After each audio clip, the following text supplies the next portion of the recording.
The following is a work of fiction.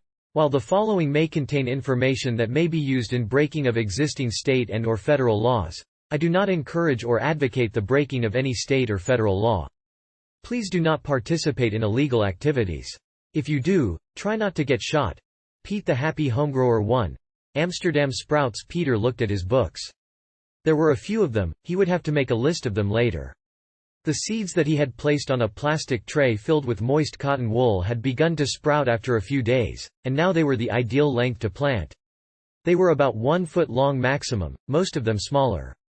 Pete took small drink cups. He had forgotten to buy jiffy pots, filled with dampened soil of the same composition as the final growing pot. He poked his finger about 3 centimeters into the soil and gently placed the sprout into the hole, head up, and sprinkled soil around it. The seeds had come from the same variety, but it didn't matter much to him, he was only a hobby home gardener. The best plant would later be singled out to provide seeds for his next crop. But first, he decided to have a closer look at the earth he was using. The earth. Peter looked at the bag of potting mix that he had bought. It would supply his plants with nutrients for a while, even though most commercial potting mixes required additional nutrients for his hungry plants. The texture was the primary consideration. It had to drain well and allow air to enter empty spaces so that the roots could breathe oxygen. Too fine a mix would make the soil sticky or soggy, preventing ventilation and promoting the growth of harmful bacteria. He squeezed a clump of his potting mix. Perfect. It formed a clump when squeezed, and the clod broke up with a slight poke. The last time, the clod had stayed together and he had added soil conditioners. He had also used some natural soil, which he had had to sterilize. This had been done by placing it in the microwave until steaming. Anaerobic bacteria might have harmed the roots of his plant, and the many insect eggs in the soil had been microwaved away. The microwaving had taken 5 minutes on high for a microwave-safe container full of earth. The components he had used in previous mixes were foam. It holds water trapped between its open cells, but also holds air. He had used pea-sized pieces of foam once, instead of styrofoam. Gravel. In his hydroponic system, only gravel was used. Easy to clean, doesn't wear out, does not lock up nutrients, doesn't cost much. It creates large spaces for air pockets and guesses the mix weight. Pete knew that gravel containing limestone should not be used. Lava. Lava was a very good medium on its own or in a mix, Pete knew. It is porous, holds some water on its surface. By itself, Pete felt it was a bit too dry. One friend of his had mixed 3 to 6 parts of lava with 1 part of wet vermiculite. The vermiculite had broken up and coated the lava, creating a medium with excellent water-holding abilities and plenty of air spaces. This had to be watered from the bottom in order not to wash all the vermiculite away. Perlite. Puffed volcanic glass. Peter sighed. It was not a bad material, but the dust could harm the lungs and he had not wanted to buy a mask and respirator. Rockwool. A friend of Pete's had told him that he had achieved a phenomenal growth rate using rockwool. It absorbs water like a wick, and is convenient to use. It could be used in all systems, but Pete thought it was most often used for hydroponics. Sand. Pete used this to add some weight to his planting mixture. It promotes drainage and keeps the mix from caking. It came in several grades, and all of them seemed to work. The sand to use was usually quartz. Peter avoided limestone sand because limestone raised the pH, causing micronutrients to become unavailable for the plant. Sand also had to be salt-free. Pete knew. Salt was bad for your plants. Styrofoam pellets. Pete's old chemistry teacher had called styrofoam a hydrophobic material. It repelled water and was an excellent soil mix ingredient. It allowed air spaces to form in the mix and kept the soil from clumping, since it does not bond with other materials or itself. The only problem was that it was so light that it tended to travel to the surface of the mix. Peter used styrofoam pieces no larger than a pea in fine textured mixes. Vermiculite. Pete tended to use the larger sizes of this material, which is processed puffed mice. Mice? Ah, mica. Vermiculite broke down into smaller particles over time, Pete knew, and the larger ones provided more aeration. When he had used it, he had wet it before using it to avoid breathing in the dust. The book he had just read had included a list of conditioners. A 1 part in 10 mix of cow manure was excellent and would break down over the growing season. Chicken manure was very fast acting, and Pete used a 1 in 20 mix. Blood meal, dried blood, worm castings, guano and even hair and feathers were included in that book. He would have to have another good read of it later. Ah, the miracle of life.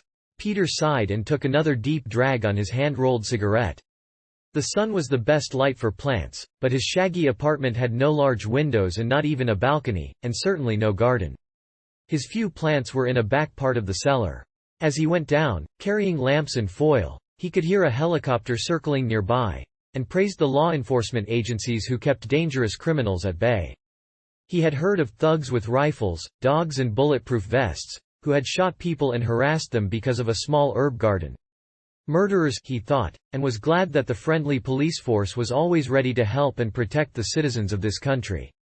To serve and protect. He started whistling his national hymn as he went down the stairs. 3. Can you see the light? The garden was a small section of the cellar.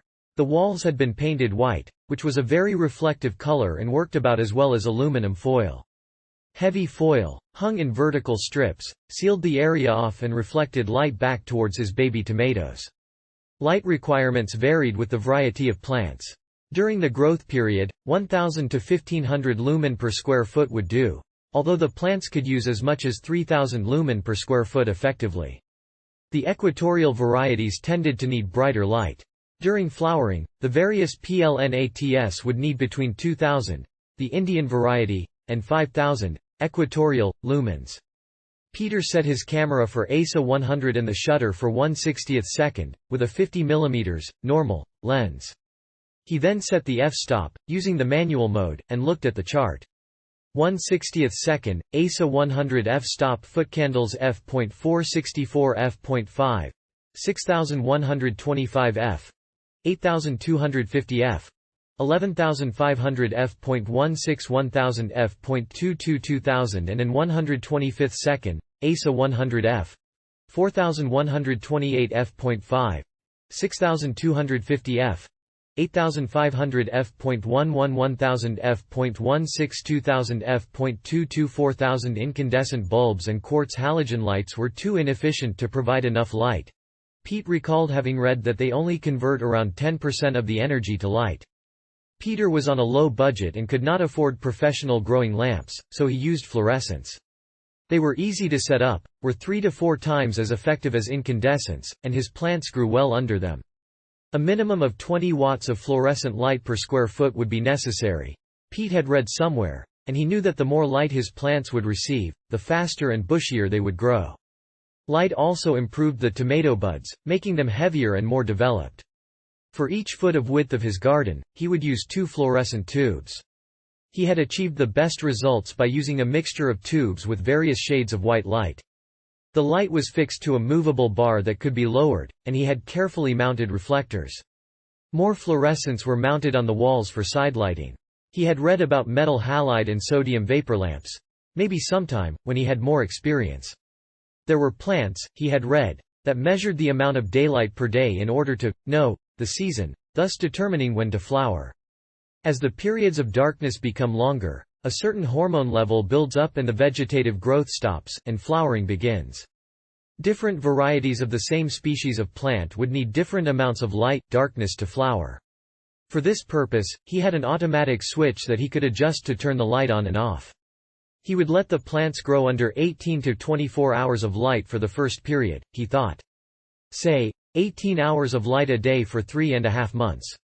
Then, 12 hours a day for a while, to create autumn, and 1.5 months later his plants should be flowering. The full period of flowering might take as long as 2 months.